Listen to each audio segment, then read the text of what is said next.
மருத்துவராக இருக்கீங்க. இப்போ ஏற்கனவே திமுக ஆட்சியில் வந்து செவிலியர்கள் தொடர்ந்து போராட்டத்தில் ஈடுபட்டாங்க. இப்போ நீங்க அதே துறைக்கு வந்திருக்கீங்க. உங்க முதல்வர்கிட்ட நீங்க என்ன கோரிக்கை வைக்க போறீங்க? அதை பத்தி ஏதாவது நீங்க ஸ்டடி பண்ணி என்ன சொல்லலாம்னு இருக்கீங்க? ஏற்கனவே பார்த்தீங்கன்னா தலைவர் அவர்கள் பதவியேற்கிறப்பயே சொன்னாரு ஒரு வெள்ளை அறிக்கை பார்த்தீங்கன்னா எப்படி இருக்கு பார்த்து ஃபினான்ஷியல் சுச்சுவேஷன் எவ்வளோ இருக்குன்னு பார்த்துட்டு கண்டிப்பாக அப்போ தான் தெரியும். அதுக்கப்புறம் ஒரு உரிய முடிவு கண்டிப்பாக எடுக்கப்படும். இந்த நீங்க இப்போ மருத்துவத்துறையில் இருக்கிறதுனால வெளிநாடுகளில் இந்த ஹண்டா வைரஸ் எபோலா அதெல்லாம் ஆப்பிரிக்க நாடுகளில் தாக்கிட்டு இருக்குன்னு சொல்றாங்க. இப்போ நீங்க இன்னும் சார்ஜ் எடுத்து அங்கே போய் எல்லாம் பார்க்கும் பொழுது அதுக்கான நடவடிக்கைகள் பார்த்தீங்கன்னா இன்னைக்கு கூட ஒரு குதிரை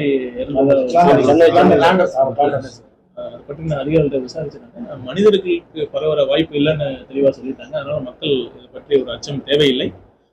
எனினும் இதற்கான முன்னெச்சரிக்கை நடவடிக்கை எதுவா இருக்குன்னு பார்த்துட்டு அது எடுக்கப்படும்.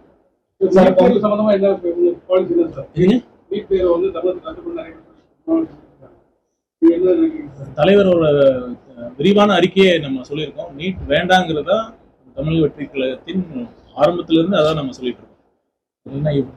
இந்தியா ஒரு கூட்டாட்சி நாடு. ஒரே தேர்தல் ஒரே நாடு ஒரே தேர்தல்ங்கிறத அவங்க RSS பாஜகவோட திட்டமா இருக்கு. ஒரே நாடு ஒரே தேர்தல், அதே மாதிரி ஒரே நாடு ஒரே தேர்வு, அது கண்டிப்பா ஒரு கூட்டாட்சி தத்துவத்துக்கு எதிரானது. இந்த மாதிரி பல லட்சம் மாணவர்கள் இந்தியா முழுசும் பல மாநிலங்கள்ல தேர்வு நடத்துறப்ப கண்டிப்பா ஏதோ ஒரு இடத்துல இந்த மாதிரி கொஸ்டின் பேப்பர் லீக் ஆகிறதுக்கு சாத்தியக்கூறுகள் அதிகம். இப்போ என்ன சொல்லியிருக்காங்க, அடுத்த வருஷம் நேஷனல் டெஸ்டிங் ஏஜென்சி அது மூலியமா நீட் தேர்வு வைக்கலாம்னு சொல்றாங்க.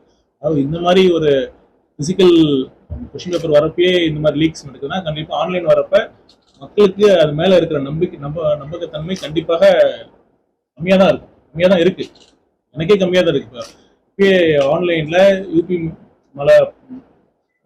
வடக்கு இருக்கிற மாநிலங்கள்ல நிறைய மேல் பிராக்டிஸ் நடந்திருக்குன்னு எல்லாத்துக்குமே தெரியும்.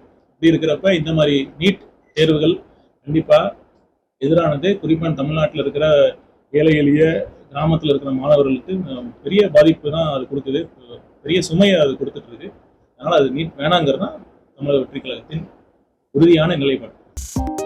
2.88 கோடிக்கும் அதிகமான மக்களின் உள்ளங்களை வென்ற தந்தி டிவியின் டிஜிட்டல் தளங்கள், 1.30 கோடி யூடியூப் சப்ஸ்கிரைபர்ஸ், 48 லட்சம் ஃபேஸ்புக் ஃபாலோவர்ஸ், 31 லட்சம் இன்ஸ்டாகிராம் ஃபாலோவர்ஸ், 23 லட்சம் எக்ஸ் ஃபாலோயர்ஸ், 11 லட்சம் தந்தி ஆப் டவுன்லோட்ஸ், 30 லட்சம் வெப்சைட் மந்த்லி ஆக்டிவ் யூசர்ஸ், 15 லட்சம் வாட்ஸ்அப் ஃபாலோவர்ஸ்.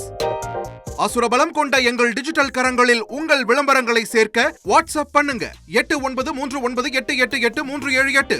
Email advtanditv@dttv.in.